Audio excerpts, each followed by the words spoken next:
रतनगढ़ शहर पर चंद्रगुप्त नाम का राजा राज करता था। उसके 4 बेटे थे जो बड़े बहादुर और प्रतापी थे।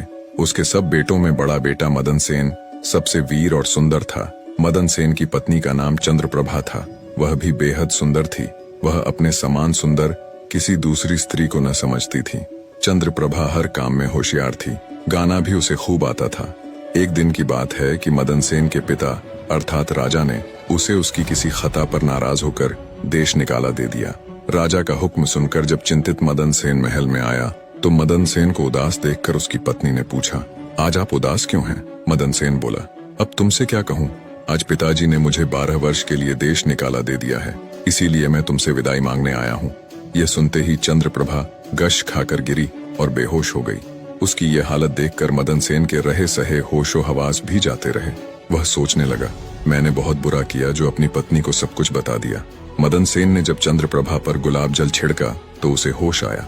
होश में आकर चंद्रप्रभा ने मदन सेन से कहा, हे प्यारे, आप मुझ दासी को छोड़कर परदेश चले जाएंगे तो मैं आपके बिन कैसे जी पाऊंगी? मैं भी आपके साथ ही चलूंगी। तब मदन सेन ने कहा, तुम मेरे साथ कैसे चल सकती हो, क्योंकि परदेश में अनेक प्रकार के संकट भोगने पड़ते हैं और तुम नर्म व नाजुक गलीचों पर चलने वाली, महलों में रहने वाली उन दुखों को कैसे बर्दाश्त कर पाओगी? चंद्रप्रभा ने कहा, हे प्राणनाथ, महल के सुख आपके बगैर जंगल के दुखों से भी अधिक भयानक प्रतीत होंगे। इससे अच्छा तो यही है कि मैं भी आपके साथ ही चलूं।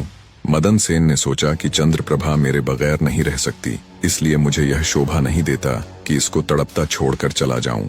बेहतर यह है कि इसे भी साथ ले चलूं। इस विचार के मन में आते ही मदन सेन ने अपनी पत्नी से कहा, अच्छा, तुम उदास मत हो, मैं तुम्हें अपने साथ ही ले चलूंगा। मदन सेन की बात सुनकर चंद्रप्रभा बड़ी प्रसन्न हुई और अपने पति के साथ जाने की तैयारियों में जुट गई।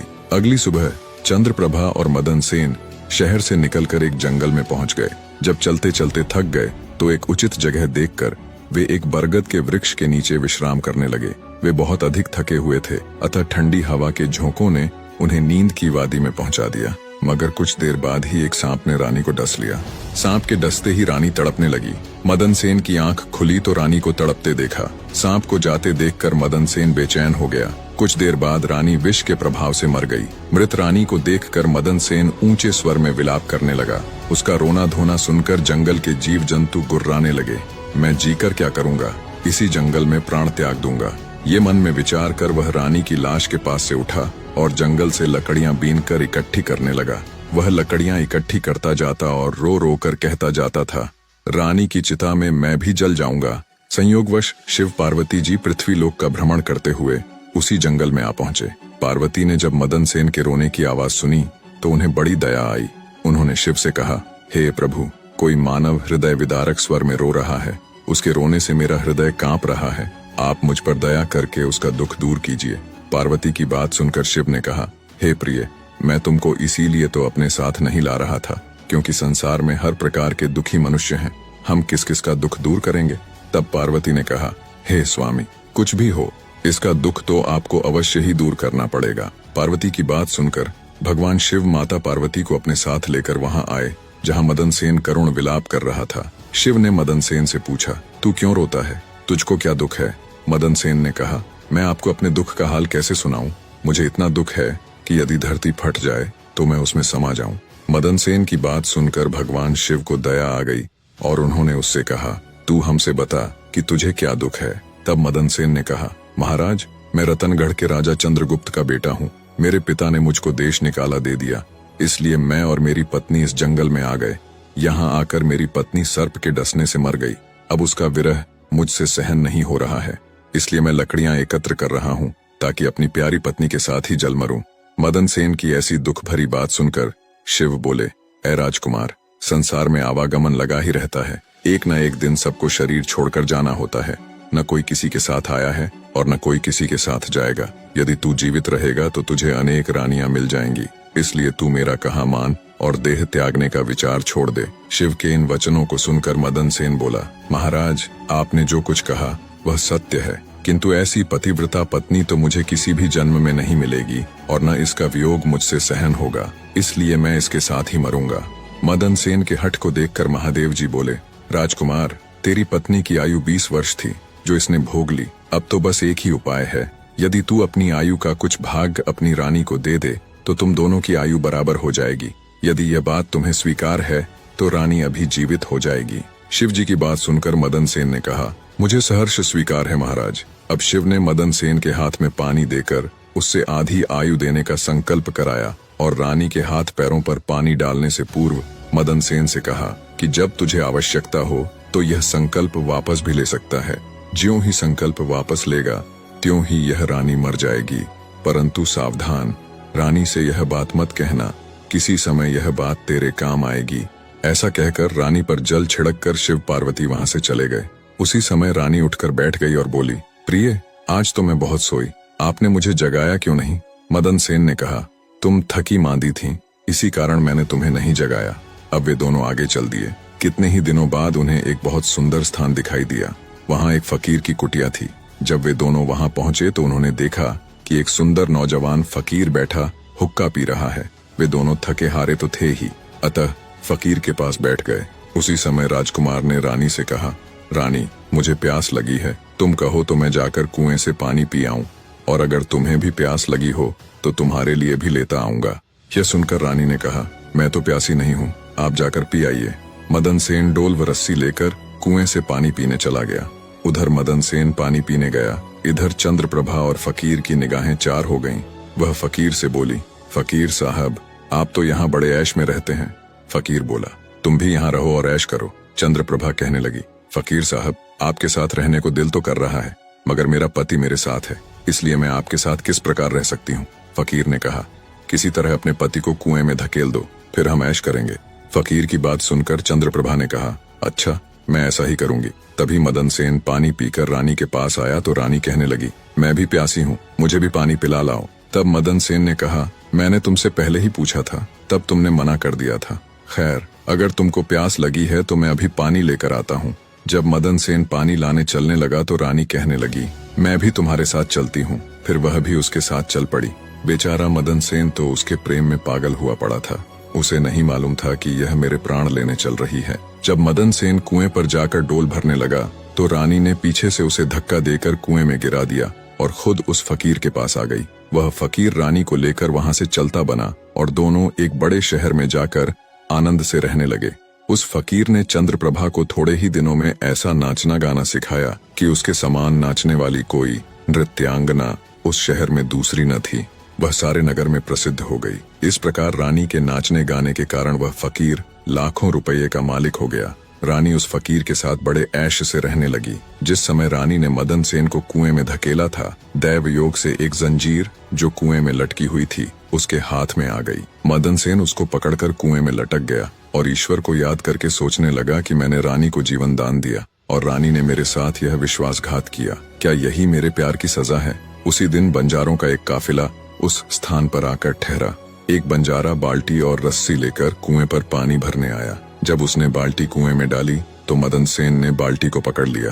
तब उस बंजारे ने पूछा, कुएं में कौन है? मदन सेन ने कहा, भाई, मैं आफत का मारा एक इंसान हूँ, ईश्वर के लिए मुझको बाहर निकाल कर मेरी जान बचाओ। बंजारे को दया आ गई और उसने मदन सेन को कुएं से निकाल लिया और पूछा, हे भाई, तुम कौन हो? इस कुएं में कैसे गिरे?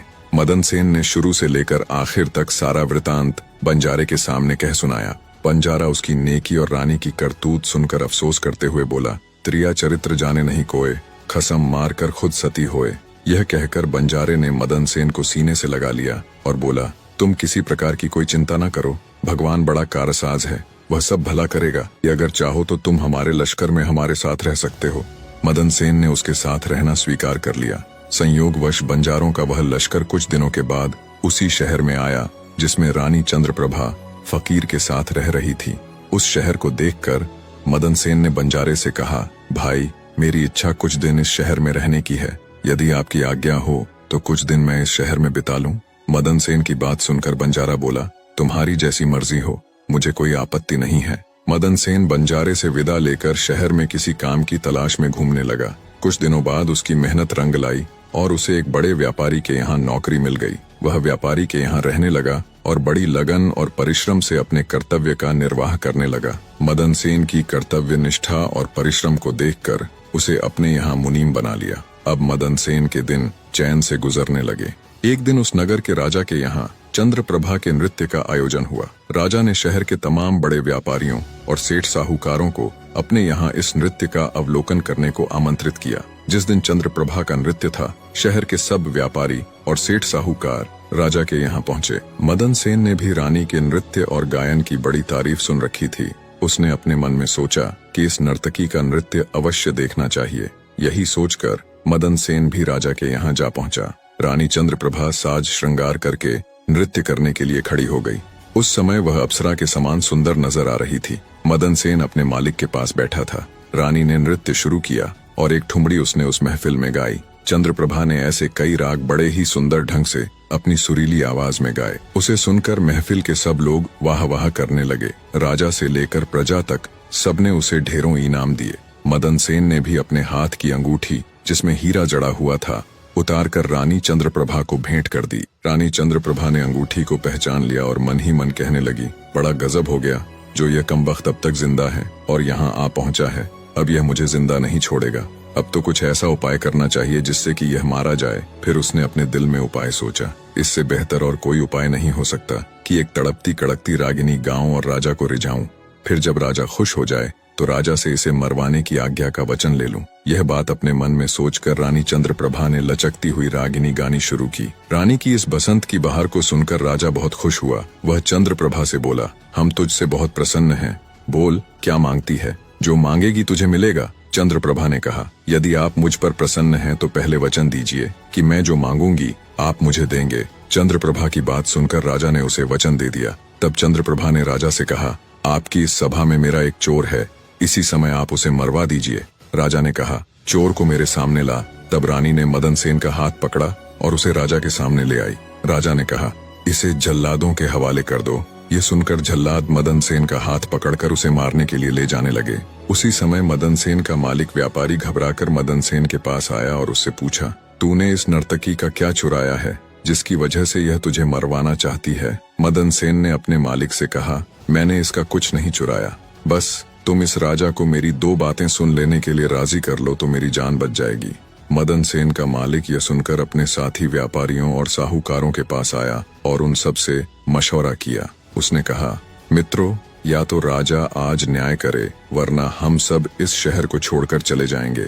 यह सलाह मशवरा करके सारे व्यापारी राजा के पास आए और कहने लगे, राजा साहब, हमारा मुनीम निर्दोष ही मारा जा रहा है। वो कहता है कि राजा ने मुझे मारने की जो आज्ञा दी है सो मुझे भी राजा की आज्ञा से मरना स्वीकार है, लेकिन मेरी दो बातें सुन ली जाएं। राजा ने व्यापारियों की बात सुनकर कहा, ठीक है, मुनीम को लेकर आओ। मदन सेन को लाया गया। राजा बोला, तुम जो कुछ भी कहना चाहते हो वह मेरे सामने कहो। मदन सेन ने कहा, मैंने क्या दोष किया है जिसके कारण आपने मुझे मृत्युदंड दिया है? राजा ने कहा, तू इस नर्तकी का चोर है। ये सुनकर मदन सेन ने कहा, मैं इस नर्तकी का चोर नहीं हूँ, मैं तो इसका पति हूँ। यह मुझे कुएं में धकेल कर एक फकीर के साथ चली आई है। तब चंद्रप्रभा ने कहा, महाराज, मैं इस चोर झूठे को क्या जानूं कि यह कौन है? फिर मदन सेन बोला, राजा साहब, अगर यह मेरी पत्नी नहीं है तो जो कुछ चीज मैंने इसे रास्ते में दी थी यह मेरी वो अमानत मुझे लौटा दे। तब रानी ने कहा, मुझे स्वीकार है। मदन सेन ने कहा, अच्छा, अपने हाथ में पानी ले, मेरा तेरा न्याय इसी सभा में होगा। पानी लेकर कह कि जो वस्तु इसने रास्ते में मुझे दी थी वह मैं आज इसे वापस करती हूँ। तब रानी ने अपने हाथ में पानी लेकर कहा, जो वस्तु इसने मुझे रास्ते में दी थी वह मैं आज इसे वापस करती हूँ। यह कहकर रानी ने जैसे ही अपने हाथ से संकल्प का पानी छोड़ा वैसे ही रानी के प्राण पखेरु उड़ गए। ये देखकर सब लोग आश्चर्यचकित रह गए। राजा ने घबराकर मदन सेन से कहा, यह क्या हुआ? इसके पीछे क्या राज है? पूरी बात बताओ। तब मदन सेन ने अपने बारे में राजा को बताना प्रारंभ किया और अपने पिता द्वारा देश निकाला दिए जाने से लेकर अब तक का सारा हाल सबके सामने कह सुनाया। सारी बातें सुनकर राजा ने मदन सेन को अपने सीने से लगा लिया। मदन सेन की सच्चाई और धर्मपरायणता ने राजा का दिल जीत लिया। उसने खुश हो अपनी इकलौती पुत्री का विवाह मदन सेन के साथ कर दिया और उस फकीर को फांसी लगाने का हुक्म दिया। निष्कर्ष, इस प्रेरणादायक कहानी से हम मदन सेन और रानी चंद्रप्रभा की जीवन यात्रा के माध्यम से सत्य, धर्म और कर्म की महिमा को समझेंगे। मदन सेन, जो एक धर्मपरायण व्यक्ति है, अपनी सच्चाई और ईमानदारी के बल पर जीवन की चुनौतियों का सामना करता है। दूसरी ओर चंद्रप्रभा अपने झूठ और धोखाधड़ी के कारण अपनी विनाशकारी नियति को प्राप्त करती है। यह कथा हमें यह सिखाती है कि झूठ और अधर्म से कभी स्थायी सफलता नहीं मिलती। सत्य की राह पर चलने वाले को भले ही कठिनाइयां आएं, परंतु अंततः सत्य और धर्म की विजय होती है। यह कहानी आत्मविश्वास, सच्चाई और कर्म की महत्ता को दर्शाती है।